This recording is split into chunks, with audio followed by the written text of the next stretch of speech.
All right, in our last video, we had our character moving around here and moving left and right, and we stopped after we set up the input map. And as mentioned, I wanted to add some gravity here because this is going to be a platformer style game. So the gravity is really very similar. Now, the difference being is that gravity always pulls us down. We don't need to have gravity when we're pressing keys. It's just going to keep on going. So I'm going to put that right at the beginning. And actually, I'm going to start to organize my code a little bit. So, for instance, this was my movement here. So I'm going to put a little hashtag movement in the beginning. Remember, the hashtag is a comment, which means it's ignored by the computer, but it helps me kind of organize sections. And later on, when this code gets bigger and bigger and bigger, I can quickly figure out where I am.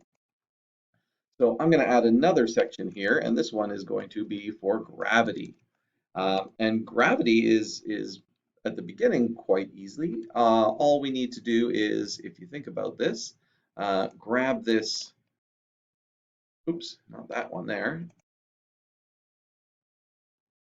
the velocity is equal to, and in this case, gravity is going to be pushing me downwards. And if I look at my player, and I grab my movement here,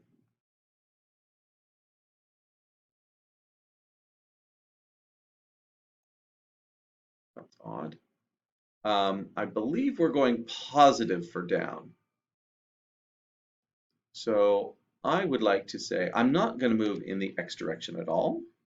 And I'm going to move, say, let's try 50 to start. I think I'm going to have to change that, but let's go with 50 here.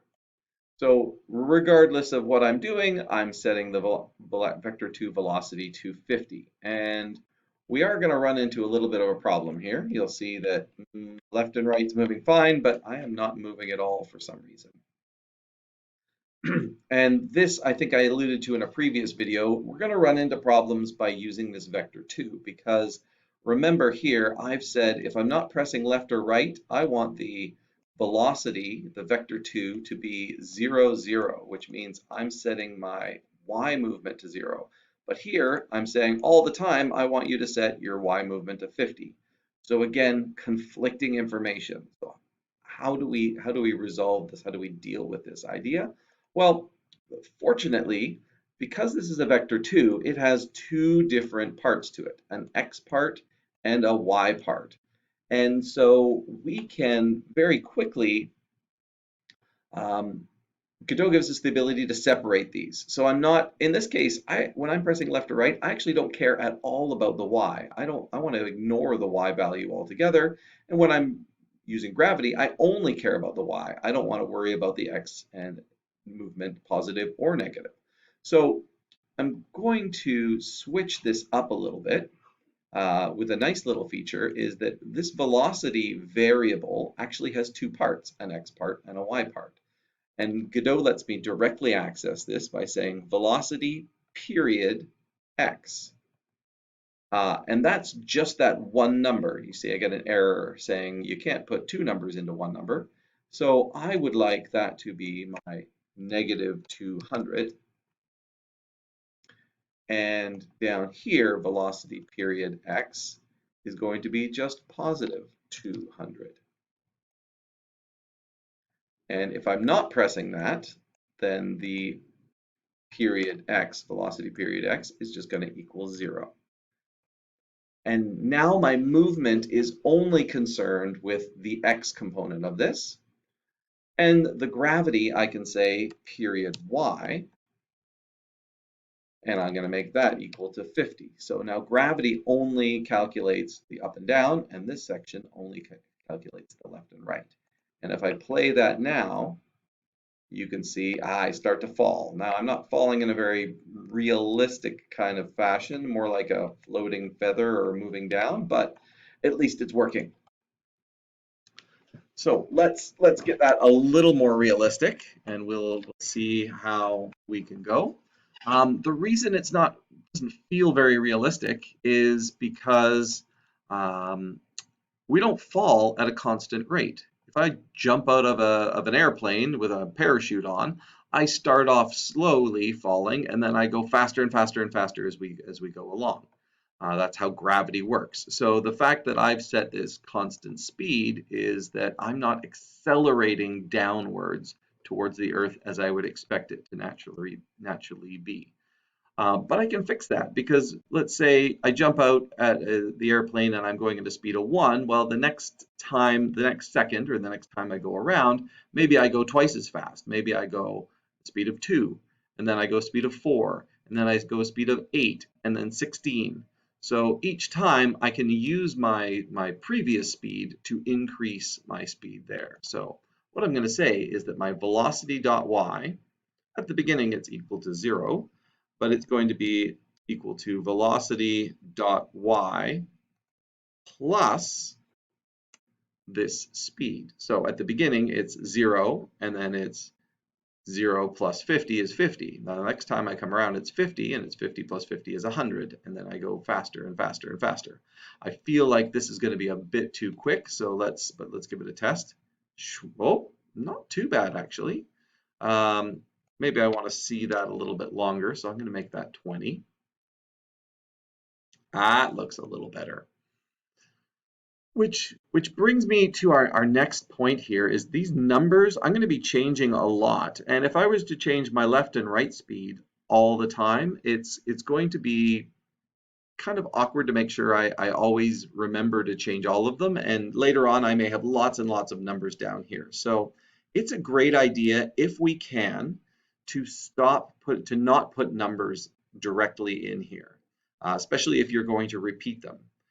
To save us some time, up at the top, I'm going to make, and we already learned how to make a variable, I'm going to make a variable, and I'm going to call it, let's say, move speed. And I'm going to make it equal to, well, at the moment, it's 200. So now down here, wherever I see 200, I can replace that with the word move speed. And fortunately, it's now twice. So I'm going to say this is negative move speed. And when I move right, I'm going to move positive move speed. Zeros can generally stay there because stop is just stop, but if you really wanted, you could have a stop speed. And this 20, I want to change a lot, and I may change for jumping and other things like that as well. So that's really kind of my gravity force or my gravity speed. So I'm just going to call that var gravity. I'm going to make it equal to 20. And so now I'll replace that 20 with gravity. And it's just kind of a tidy, neat way of doing things. I've got all of my variables at the beginning, and now when I go through and read my code, it kind of makes sense. Like my speed in the vertical direction is whatever my speed is plus gravity, and my left and right speed is however speed I'm supposed to be moving. And I am much less likely to forget a number or make an error there. So let's have a look at that. There we go. And if I move side to side, you'll see that I can actually fall and do that. Now I'm just falling to the edge of the world. So we should fix that one as well. I've got a movement here. So I want something to land on in a second, but let's do that a little bit later. But here, let's add a jumping thing. Or you know what? Maybe I'll even make a jumping section. This is my side-to-side movement, but I want a special jumping section here. Well, jumping is really just the opposite of gravity. We want a blast of speed upwards. Now it doesn't keep on happening, but we can say my velocity dot y is equal to some number. And remember, I'm going to try and avoid putting numbers down here. So I'm going to pop a new variable up here and call it jump speed. And I'm going to make it pretty big, like 500 to give that a try. I want a big blast of speed up, and then it's going to pull me down. Now, keep in mind, gravity is positive, so that was pulling me down. So if I'm moving up in the world, I'm moving negative, which is, from your math class, really confusing. But let's explain why here. So in your math class, you've got the Cartesian coordinate plane you've learned about, the x and the y, There's a dot in the middle. X gets bigger as you go in this direction, and Y gets bigger as you go here. And then so that's positive and positive. And if you were to go down here, your Y's would be negative, and if you went over here, your X's would be negative.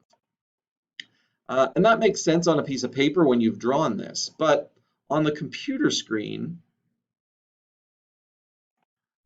because the middle of the screen is kind of, I don't know, is it there or is it there or is it there? It's kind of hard to tell. We decided that the origin, or the 0, 0, which is right in the middle here, would be in the top left corner, 0, 0. So we always start our measurements from here. And that way, when we go X, it's getting bigger in this direction, but when we go Y, it gets bigger in this direction. There's no reason to have negative measurements here. We just measure how far we're going because we're very rarely doing anything above the screen. We care about what's on the screen, not what's up here. So for this reason, Y gets bigger as you go down on a computer, and X gets bigger as you go right. And it gets smaller as you go up and smaller as you go this way. It's a little frustrating because we've taught you for so long in math that it's the opposite, but that's how we kind of do our measurements on the computer. So velocity is going to be negative jump speed over here. So when I'm jumping, I'm going to say velocity.y equals jump speed.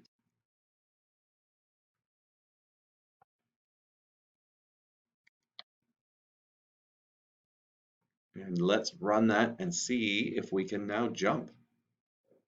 Oh, missed something there. I see that I'm jumping, which was great, but I've also not put any condition on here. So now I've got jumping fighting gravity, and jumping is bigger than gravity, so we move up. So let's take a lesson from what I did with the movement. If input dot is action pressed,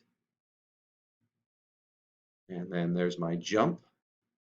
Nicely, Godot tries to fix things for you. We put a colon to say start doing something. And then I tab in on velocity.y. So normally I'm going to get pulled down, but if I'm pressing jump, I'm going to move up. And there you go. And that's actually a pretty good, realistic looking little jump there. Now, maybe I want to jump higher. Oh, and I noticed that I can fly and float and I can keep on jumping. So we'll want to fix that in the next video, but at least now you should have the follow the bouncing Godot head game where you can control, and it's starting to look like a realistic platformer. I like that falling mechanic. It gives me a nice kind of shoots me up, and then gradually I fall down. That's very satisfying. All right, let's fix it in the next video, and let's get something to land on.